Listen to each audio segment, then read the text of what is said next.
हाँ जी बच्चों, आज की इस वीडियो में हम बात करने जा रहे हैं 12th क्लास स्टूडेंट्स के बारे में, कॉमर्स स्ट्रीम स्टूडेंट्स के बारे में, जो अपने एग्जाम को लेकर और अपने करियर को लेकर थोड़ा चिंता में है। और कहीं ना कहीं उनके मन में कुछ क्वेश्चंस हैं जिनको हम आज इस वीडियो के थ्रू एड्रेस करेंगे। सबसे पहला क्वेश्चन बच्चों के मन में आ रहा है कि सर हमारे क्या 12th के एग्जाम होंगे या नहीं होंगे। अभी जो सिनेरियो है उसको देख के लगता नहीं है कि एग्जाम होने की कंडीशन है, लेकिन स्टिल हम होप कर रहे हैं कि एग्जाम होंगे। नंबर टू सर, जो हमने सोचा हुआ था अपने करियर के बारे में, उसमें हम आगे कैसे बढ़े, क्योंकि सभी चीजें चारों तरफ से हमें बंद नजर आ रही हैं। और तीसरी सिचुएशन है कि सर हमें यही नहीं पता है अभी हमें 12th के बाद क्या करना है। तो आज की इस वीडियो में हम इसी तरीके के क्वेश्चन पे बात करेंगे। 12th क्लास के बाद दो तरीके की सिचुएशन आती है बच्चे के सामने। एक बच्चा है जो अपने गोल को लेके क्लियर है कि हाँ हमने कॉमर्स क्यों ली है, उनको ये क्लियर है। दूसरा है, कुछ बच्चे वेट करते हैं 12th क्लास के एग्जाम के बाद, डिसाइड करते हैं और कंफ्यूज रहते हैं कि हमें क्या करना है। तो आज के इस लेक्चर को हम दो पार्ट में डिवाइड करेंगे। पहले हम बात करेंगे उन बच्चों के बारे में जो अपने करियर को लेके बिल्कुल क्लियर है, और वीडियो के लास्ट पार्ट में हम डिस्कस करेंगे कि जो बच्चे कंफ्यूज हैं अपने करियर को लेके, वो कैसे अपने करियर के लिए सही डिसीजन लें। 12th क्लास के बाद बच्चे के पास दो ऑप्शन आते हैं कि वो या तो प्रोफेशनल कोर्सेज की तरफ जाए, डिग्री कोर्सेज की तरफ जाए, या दोनों को करे।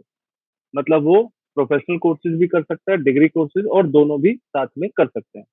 अब प्रोफेशनल कोर्सेज में जो ऑप्शन है हमारे पास वो है CA, number one chartered accountancy, then company secretary, and then cost management accountant. अब जिन बच्चों ने क्लियर किया हुआ है कि हमें क्या करना है, पहले हम उनकी बात करेंगे।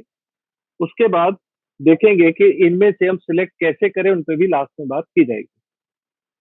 अब पॉइंट ये आता है, सर हमने अगर डिसीजन ले तो लिया है कि हमें तीनों में से करना क्या है, लेकिन पॉइंट ये समझ में नहीं आ रहा है कि हम करें कहाँ से और पढ़े कहाँ से। पॉइंट ये है कि सर ऑनलाइन क्लासेस तो चालू हैं, ऑनलाइन क्लासेस तो चल रही हैं, लेकिन ऑनलाइन क्लासेस की जो इमेज है, जो मिथ है बच्चों के मन में बना हुआ है, वो कुछ इस तरीके का है कि बिना कोर्स कंटेंट के या बिना एफर्ट के जब बच्चों से कोई भी लेक्चर शेयर हो रहा है तो क्या हो रहा है, बच्चों की कुछ सिचुएशन इस तरीके की हो गई है। और ऑनलाइन क्लासेस को लेके बहुत ज्यादा एक मिथ बन गया है कि हमारी पढ़ाई जो है वो अच्छे से नहीं हो पा रही है। तो हमें बात आज इस वीडियो में पहले ये करनी है कि हम ऑनलाइन क्लासेस को प्रोडक्टिव कैसे बनाएं और कैसे उससे मैक्सिमम आउटपुट निकाल पाए। ऑनलाइन क्लासेस को ऑप्ट करने से पहले बच्चों को ये कुछ चीजों का ध्यान रखना है। पॉइंट नंबर वन, जब भी हम ऑनलाइन क्लासेस ज्वाइन करें, हमें क्लास लेते वक्त फेस टू फेस क्लासेस जैसा फील आना चाहिए। मतलब हमें लगे नहीं घर पे बैठ के पढ़ते वक्त कि हम ऑनलाइन क्लासेस ले रहे हैं या हम आउट ऑफ टच हैं। तो नंबर वन को फील आना चाहिए कि हम इंटरेक्ट कर रहे हैं और फील कर रहे हैं कि हम फेस टू फेस ही पढ़ रहे हैं। इंटरेक्शन दो तरीके से हो सकता है। इंटरेक्शन में नंबर वन बात करते हैं कि हम मैसेजेस के थ्रू बात करते हैं। दूसरा होता है कि हम टीचर से वॉइस मतलब डायरेक्ट फेस टू फेस भी बात कर सकें। तो सबसे पहले फेस टू फेस, उसके बाद हो गया इंटरेक्टिव। उसके बाद आता है डाउट सपोर्ट सिस्टम। सर अगर हमने पढ़ भी लिया, टॉपिक पढ़ लिया, फिर डाउट आया, तो हमें लगता है कि हमारे डाउट सॉल्व नहीं होंगे, जैसा अभी पिछले कुछ समय में देखा भी गया है। तो डाउट सपोर्ट सिस्टम में क्या है, बच्चे जैसे ही क्लास कंप्लीट करें, उनको कोई डाउट आए तो टीचर उनसे इंडिविजुअली बात कर पाए। उसके बाद आता है टेस्ट। जैसे ही कोई टॉपिक या चैप्टर कंप्लीट हो, तो बच्चे उसका टेस्ट देके अपने अपनी स्ट्रेंथ और वीकनेस को इवेल्युएट कर सके, और अगर कोई है तो उस पर डिस्कशन कर सके। अगर उनको कोई डाउट है तो अपने टेस्ट के बारे में डिस्कशन कर सके। इंडिविजुअल डाउट सेशन, कई बार बच्चे हेजिटेट करते हैं डाउट पूछने में, तो उन बच्चों के लिए इंडिविजुअल डाउट सेशन की अरेंजमेंट भी होनी चाहिए। और लास्ट में आते हैं किसी भी वीडियो क्लासेस की कहें या ऑनलाइन क्लासेस का जो कोर है, जो स्ट्रेंथ है, वो है उसका मटेरियल या कंटेंट। तो जो कंटेंट है वो स्पेशली डिजाइन होना चाहिए और टू द पॉइंट होना चाहिए। अब हम वन बाय वन इन पे बात करेंगे। सबसे पहले बच्चा फील करे कि उसकी जो क्लासेस हैं वो फेस टू फेस तो है ही, ऑनलाइन जैसे वो पढ़ रहा है उसको लगे कि वो फेस टू फेस क्लासेस पढ़ रहा है। फिर आता है point individual doubt support system, कि टीचर उनसे इंडिविजुअली उनके डाउट डिस्कस कर सके। फिर आता है ग्रुप इंटरेक्शन। टॉपिक कंप्लीट होने के बाद टीचर बच्चे से बात करें सभी बच्चों से बात करें और जो जो उनके पॉइंट है टेस्ट स्टार्ट होने से पहले वो अपने डाउट पहले क्लियर कर लें। ये होता है लाइव ग्रुप इंटरेक्शन। फिर बात करते हैं टेस्ट की। अब रेगुलर टेस्ट का मतलब जैसे जैसे हमारे टॉपिक सिलेबस आगे बढ़ता रहे वैसे वैसे बच्चों के टेस्ट भी होते रहे, उनका इवेल्युएशन उनको पता चलता है। अब होता क्या है, जब हम टेस्ट देते हैं तो टेस्ट में हमें टेस्ट में भी देखना होता है कौन बच्चा आगे जा रहा है कौन पीछे है। तो उनकी मॉनिटरिंग होना बहुत जरूरी है कि टेस्ट को वो जेन्युइनली दे भी रहे हैं कि नहीं। तो टेस्ट में हमें किन चीजों का ध्यान रखना है कि हम लाइव मॉनिटरिंग कर सके बच्चों की जब वो टेस्ट दे रहे हैं, मतलब वो रिकॉर्ड पे रहे। तो उनका वीडियो कैमरा ऑन होके जब बच्चे टेस्ट कर रहे हो तो यहाँ पे उनकी मॉनिटरिंग या सर्विलेंस में रहे कि हाँ हम टेस्ट को अच्छे से दे रहे हैं। जैसा कि हमने बात की थी हैंड रिटन नोट्स, तो जो नोट्स हैं वो इतने इंटरेक्टिव होने चाहिए रियल लाइफ एग्जांपल के साथ कि बच्चे उससे इजीली कनेक्ट कर पाए। तो जैसा कि आपकी स्क्रीन पे है, रियल लाइफ एग्जांपल्स के साथ इस तरीके से बच्चे ऑनलाइन क्लासेस में ज्यादा कनेक्ट कर पाते हैं। क्योंकि ऑफलाइन में क्या होता है, हम एग्जांपल्स आमने सामने डिस्कस कर लेते हैं। अब ऑनलाइन में हमें बच्चों को रियल लाइफ एग्जांपल के साथ कनेक्ट कराना होता है जिससे आराम से वो चीजों को समझ पाए।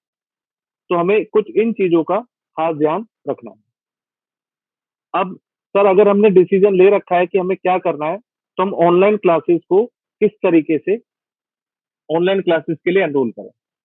तो आपको हमारी वेबसाइट www.kdcclasses.com पे जाना है और अप्लाई नाउ पे क्लिक करके अपनी जो फील्ड्स हैं वो पूरी करनी है। फील्ड्स पूरी करके अपनी इंफॉर्मेशन देने के बाद आप सबमिट कर देंगे तो आपका एडमिशन कंफर्म हो जाएगा।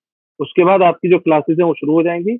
मैं आपको एक चीज कंफर्म कर दूं, ये जो क्लासेस हैं वो ये ऑनलाइन सिर्फ तभी तक है जब तक ये 15 दिन 20 दिन जो भी गवर्नमेंट की रिस्ट्रिक्शन है तब तक के लिए लॉकडाउन है, तब तक के लिए ऑनलाइन रहेगी। वैसे हमारी क्लासेस जो है वो फेस टू फेस ही चलती आई थी और चलती आगे भी चलती रहेंगी। तो अभी के लिए हम, ताकि हमारा टाइम वेस्ट ना हो और हम इस अनप्रोडक्टिव टाइम को प्रोडक्टिव बना सके, टिल देन हम अपनी क्लासेस को ऑनलाइन रख रहे हैं। उसके बाद हम क्लासेस में फेस टू फेस स्टार्ट कर देंगे। अब आती है सर ये जो तीनों कोर्सेज हैं, अब जैसा कि मैंने वीडियो के स्टार्टिंग में कहा था कि ये जो कोर्सेज हैं इनमें सक्सेस के लिए, जैसा हमें पता है इनके परसेंटेज रिजल्ट बहुत कम होते हैं, तो उन पे भी बात करते हैं कि इनकी परसेंटेज कम क्यों होती है रिजल्ट की। होता क्या है, हमारी वीकनेस कहाँ रहती है, नंबर वन कि हमारी कॉन्सेप्ट में वीकनेस रह जाती है। मतलब हमें कॉन्सेप्ट क्लैरिटी नहीं होती और हम सिर्फ क्वेश्चंस करने के पीछे भागते हैं। तो एक तो हमारी कॉन्सेप्ट क्लैरिटी हो। नंबर टू, जैसा भी हमने डिस्कस किया था, रेगुलर टेस्ट। जितने ज्यादा आप टेस्ट देंगे, टेस्ट से आप इवेलुएट कर पाएंगे अपने आप को कि मेरी वीकनेस स्ट्रेंथ क्या है।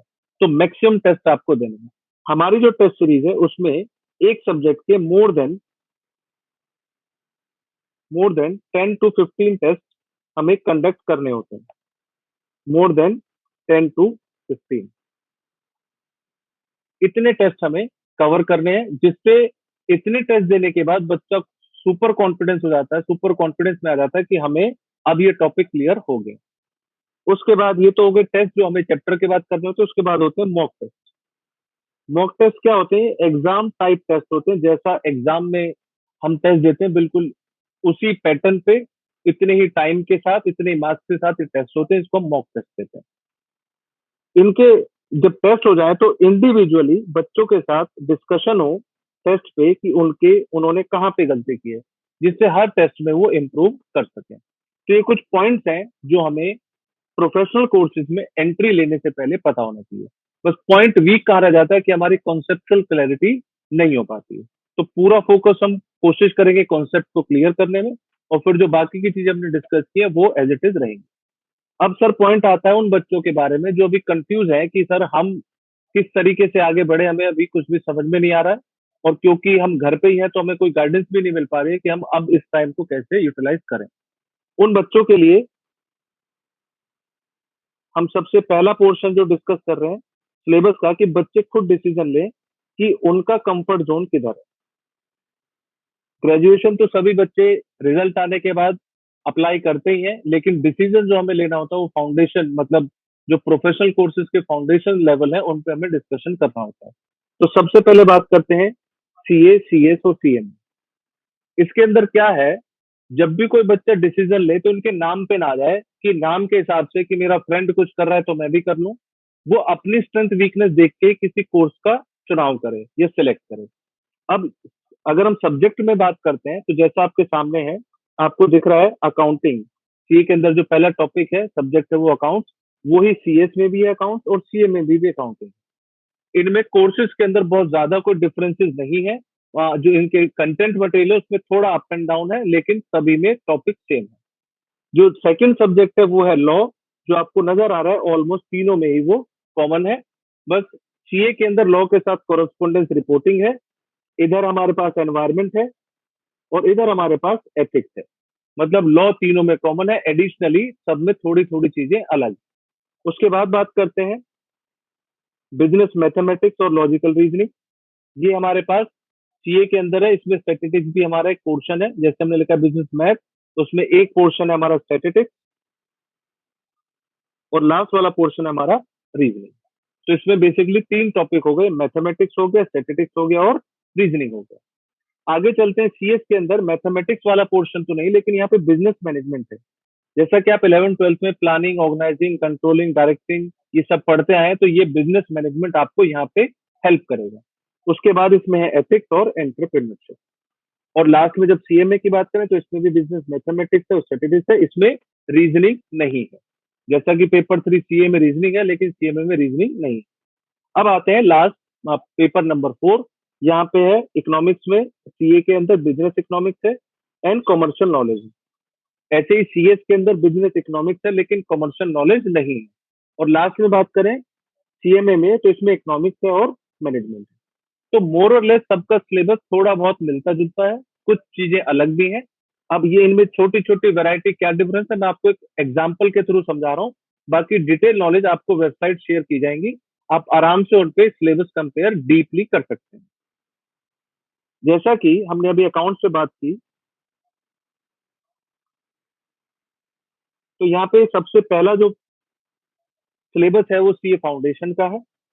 उसके बाद हमारे सामने सीएस फाउंडेशन का है, उसके बाद सीएमए फाउंडेशन का है।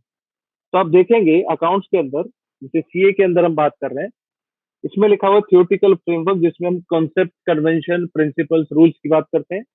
अकाउंटिंग प्रोसेस जैसा आप जानते हैं, general ledger, trial balance, subsidiary book, cash book, ऐसे बीआरएस, इन्वेंट्रीज, ये सारी चीजें आपने 11th क्लास में पढ़ी हैं। लेकिन इसमें इंपॉर्टेंट हाईलाइट है अकाउंटिंग फॉर स्पेशल ट्रांजेक्शन। कुछ अलग अकाउंट्स भी हैं जो आपने इससे पहले नहीं पढ़े, जैसा कि कंसाइनमेंट हो गया। इस तरीके के अकाउंट हम इस बार पढ़ेंगे स्पेशल ट्रांजेक्शन में। ऐसे ही आगे आता है फाइनल अकाउंट। आपने फाइनल अकाउंट पढ़ा हुआ है 11th क्लास में, ट्रेडिंग, पीएनएल, बैलेंस शीट। इसके अंदर मैन्युफैक्चरिंग वाला भी है और नॉन मैन्युफैक्चरिंग भी है। पार्टनरशिप आप 12th क्लास में पढ़ते ही हैं। उसके बाद बात करें फाइनेंशियल स्टेटमेंट ऑफ एनपीओ, हमने अभी अभी 12th क्लास में इसके बारे में पढ़ा हुआ है। और लास्ट में आते हैं कंपनी अकाउंट्स। कंपनी में आपका शेयर और डिवेंचर। तो ये हमारा ओवरव्यू है अकाउंट्स के सिलेबस का सीए फाउंडेशन में। अब चेक करते हैं सीएस और सीएमए में इसमें कुछ क्या क्या बातें अलग हैं। तो देखते हैं यहाँ पे, जैसा कि आपने ऊपर देखा था अकाउंटिंग प्रोसेस बिल्कुल सेम है जैसा आपने अभी पढ़ा। उसके बाद आप देख रहे हैं बीआरएस, उसके बाद आप देख रहे हैं depreciation, final account, partnership, company, NPO और टैली, कंप्यूटराइज अकाउंटिंग। तो एज सच हमें अकाउंट्स में कोई मेजर डिफरेंस नजर नहीं आया सीए और सीएस के फाउंडेशन के सिलेबस में। अब बात करते हैं सीएमए सिलेबस की, अकाउंट्स की। इसमें भी हमारे पास बेसिक अकाउंटिंग, जिसको हम जनरल लेजर, ट्रायल बैलेंस कहते हैं, रेक्टिफिकेशन, बीआरएस, ये सब कुछ कवर्ड है। फिर स्पेशल ट्रांजेक्शन जैसा अभी बात की थी, consignment, joint venture, bills of exchange. ऐसे ही आगे नॉट फॉर प्रॉफिट ऑर्गेनाइजेशन, और इस तरीके के अकाउंट्स हमने पढ़ने हैं। लास्ट में इसमें एक एडिशन है कॉस्ट अकाउंटिंग का 20 मार्क्स, जो बिल्कुल बेसिक है। वैसे आपको कॉस्टिंग इंटर लेवल पे पढ़ने को मिलेगी, लेकिन यहाँ पे आपको एक बेसिक इंट्रोडक्शन दिया जाता है कॉस्टिंग का, जो कि 20 मार्क्स में। तो बेसिकली सीएमए के बच्चों के लिए अकाउंट जो है वो 80 मार्क्स का है। तो आई होप हमने अकाउंट्स का सिलेबस अच्छे से कंपाइल कर रखा है और हमने समझ लिया कि अकाउंट्स में ड्रास्टिक कुछ भी नहीं है, 11 12 को कंबाइन करके हमसे पूछा जाना। आगे चलते हैं, जैसे हमने अभी अकाउंट्स की बात की, ऐसे ही एक कॉमन सब्जेक्ट है जो आप सभी ने 11 12 में पढ़ा है, जिसको हम बोलते हैं इकोनॉमिक्स। इकोनॉमिक्स का सिलेबस क्या है तीनों में? तो हमारे पास यहाँ पे लिखा है बिजनेस इकोनॉमिक्स। ये हमने 11th क्लास में कुछ चीजें पढ़ी हुई, जैसा कि डिमांड एंड सप्लाई, आपने बेसिक प्रॉब्लम जिसको आप सेंट्रल प्रॉब्लम कहते हैं, डिमांड एंड सप्लाई आपने पढ़ा हुआ है, जिसके अंदर आप equilibrium, consumer behaviour, elasticity, law of demand, ये सारी चीजें आपने पढ़ी हुई है। ऐसे हम बात करते हैं प्रोडक्शन कॉस्ट, तो meaning and factors of production, law of production, cost concept जो हमने 11th क्लास में बेसिक पढ़े हुए हैं, ये वो वाले हैं। उसके बाद आते हैं मार्केट्स में, तो आपने जितनी भी टाइप की मार्केट्स पढ़ी हुई हैं ये उसमें कवर की जाएंगी। लास्ट में आता है हमारा बिजनेस साइकिल, जो हमें इस बार पढ़ना है। कुछ बच्चों ने इसको बिजनेस के अंदर पहले 11th क्लास में भी पढ़ा हुआ होगा। फिर बात करते हैं सीएमए के अंदर इकोनॉमिक्स में क्या है, तो आप पाएंगे कि ऑलमोस्ट जो चीजें आपने अभी अभी डिस्कस की है सीए के अंदर वही लिखी हुई है। फंडामेंटल है, डिमांड है, इलास्टिसिटी है, इक्विलिब्रियम है, प्रोडक्शन है, कॉस्ट है। वैसे ही आपने बताया था forms of market, types of market. इसमें जो न्यू है वो क्या है, वो जो आप अभी मैक्रो में पढ़ रहे हैं मनी एंड बैंकिंग, ये वो, तो क्या डिफरेंस है वो भी आपको समझ में आ गया कि कोई सिलेबस में ड्रास्टिक डिफरेंस नहीं है। फिर हम बात करते हैं सीएस में, कि सीएस में हमारी जो इकोनॉमिक्स है उसमें कंटेंट क्या है, तो आप पाएंगे इसके अंदर भी आप बात करें डिमांड की, मार्केट डिमांड, सप्लाई, इलास्टिसिटी, सारी चीजें वही हैं। Consumer behaviour, production cost, types of market, और यहाँ पे थोड़ा सा डिस्कशन इंडियन इकोनॉमी के बारे में किया गया जो आपने इकोनॉमिक डेवलपमेंट के अंदर भी पढ़ा हुआ है। फिर आगे बात करते हैं basic element of money and banking, जो आपने अभी अभी सीएमए के सिलेबस में भी देखा है। उसके बाद जैसे आपने आप आगे देख रहे हैं इसमें 20 मार्क्स की स्टैटिस्टिक्स भी है। स्टैटिस्टिक्स आपने सीए फाउंडेशन में भी देखी, लेकिन वहां पे जो मार्किंग है वो 40 मार्क्स की है, यहाँ पे मार्किंग 20 मार्क्स की है। इसमें जो हमने 11th क्लास में बेसिक पढ़े हुए हैं स्टैटिस्टिक्स के, जैसे कि mean, median, mode, range, coefficient, correlation, covariance, ये सब हमने 11th क्लास में पढ़े हुए हैं। उन्हीं का इंट्रो है जो हमें इस बार पढ़ना है। और आगे जो बात करें, जो मोस्ट इंपॉर्टेंट टॉपिक है that is time value of money, जो हमें इस बार पढ़ना है। तो जो आपके सामने सिलेबस अभी आपको नजर आया, जो मैंने आपको एक हिंट दिया है कि किस तरीके से बच्चा डिसाइड करे कि मुझे इन तीनों में से क्या करना है, वो किसी नाम से ना करे, किसी को देख के ना करे, सिलेबस को कंपेयर करे, अपना कंफर्ट जोन ढूंढे। जैसे कुछ बच्चे होते हैं 12th में मैथमेटिक्स नहीं है उनके पास, तो उनमें मिथ है कि हम सीए नहीं करेंगे क्योंकि सीए में मैथ है और मैथ हम कर नहीं पाएंगे। तो मैं उनको क्लियर कर दूं कि उसमें सिर्फ मैथ नहीं है। हमने अभी सिलेबस में जैसा देखा था, मैथ के अलावा मैथमेटिक्स भी है, स्टैटिस्टिक्स भी है और रीजनिंग भी है, जिसमें मैथ का जो पोर्शन है वो 40 मार्क्स का है, स्टैटिस्टिक्स 40 मार्क्स है, रीजनिंग 20 मार्क्स है। और इस 20 मार्क्स के अंदर भी आपने यहाँ पे वर्ड ध्यान दो, बिजनेस मैथ लिखा हुआ है। मतलब ये एंटायरली मैथमेटिक्स नहीं है, ये बिजनेस मैथमेटिक्स है, जो आराम से एक नॉन मैथ स्टूडेंट भी समझ सकता है। तो एज सच इसमें कोई घबराने वाली बात नहीं है कि मैथ है तो हम नहीं करेंगे। हाँ, लेकिन डिसीजन आप सिलेबस को कंपेयर करके ही लें। अब ये तो मैंने एक दो सब्जेक्ट के लिए आपको बताया है कि कैसे कंपेयर करें। बाकी के सब्जेक्ट भी आप इनकी ऑफिशियल वेबसाइट पे जाके इनको चेक कर सकते हैं। मैं इनकी जो वेबसाइट का लिंक है या वेबसाइट पे आप कैसे पहुंचेंगे मैं आपके सामने लिख देता हूँ। आप जाएंगे ICAI, ICSI और ICMAI, इनकी साइट पे जाएंगे और अब सिलेबस को डाउनलोड करेंगे, कंपेयर करेंगे और कंपेयर करके ही कोई डिसीजन लेंगे।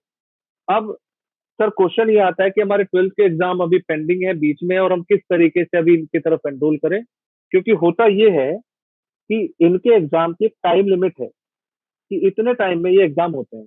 जैसे मान लीजिए आप, अब जो बच्चे अभी एनरोल करेंगे उनका एग्जाम जो ड्यू होगा वो नवंबर दिसंबर में जाके ड्यू होगा, और ऑलरेडी हम मई में है और तकरीबन मई भी खत्म होने वाला है। तो हमारे पास इफेक्टिवली 6 to 7 मंथ का टाइम होता है इस एंटायर सिलेबस को पूरा करने का। अब क्या होगा, जैसे जैसे टाइम बीतता जाएगा, मई आएगा, जून आएगा, एग्जाम होंगे नहीं होंगे, ये टाइम बीत जाएगा। तो यहाँ क्या होगा, बच्चे के पास फिर कम मंथ होंगे प्रिपरेशन करने के, कम टाइम बचेगा, और फिर वो अ, आप कह सकते हैं कि कम समय की वजह से वो पूरी एफर्ट नहीं हो पाएंगे, और जो रिजल्ट है, जो डिजायर्ड रिजल्ट है, वो हमें नहीं मिल पाएगा। तो कोशिश क्या है कि जो सफिशिएंट टाइम बच्चे को चाहिए पढ़ने के लिए, वो एटलीस्ट उसको मिले। अब अगर हम इसकी तैयारी करते हैं तो क्या हमारे को 12th क्लास के एग्जाम जो है फिर वो कैसे होंगे। तो जैसा गवर्नमेंट ने कहा कि हम 15 दिन पहले नोटिफिकेशन देंगे एग्जाम की, और तो 15 दिन हमारे लिए सफिशियंट होंगे अपने सिलेबस को रिवाइज करने के लिए। पॉइंट नंबर 2, इन बिटवीन जो भी सिलेबस होगा, जो भी हम मई में और जून में सिलेबस करेंगे, वो डायरेक्टली रेटेड होगा 12th क्लास के सिलेबस से। उससे दो फायदे होंगे, एक तो जो हमने अभी किया है वो कवर अप हो जाएगा, अच्छे से रिवाइज हो जाएगा। दूसरा फायदा ये होगा, इन केस अगर एग्जाम होते हैं तो हमें कुछ नया करने की जरूरत नहीं है, क्योंकि हम मई से वही कर रहे हैं। तो क्या होगा, हमारी जो 12th की पढ़ाई वो भी आगे नरिश हो जाएगी, और एग्जाम होते हैं तो हमारे लिए वेल एंड गुड। तो आई होप आपको ये बातें जो मैंने समझाई ये कुछ इंफॉर्मेटिव लगी होंगी। आप अपना डिसीजन कॉल जो लेना चाहते हैं इस वीडियो के बाद, देखने के बाद आप सर्च करके, बात करके अपने डिसीजन पे पहुंचे, और अपना टाइम वेस्ट बिल्कुल भी ना करें। Thank you very much and bye.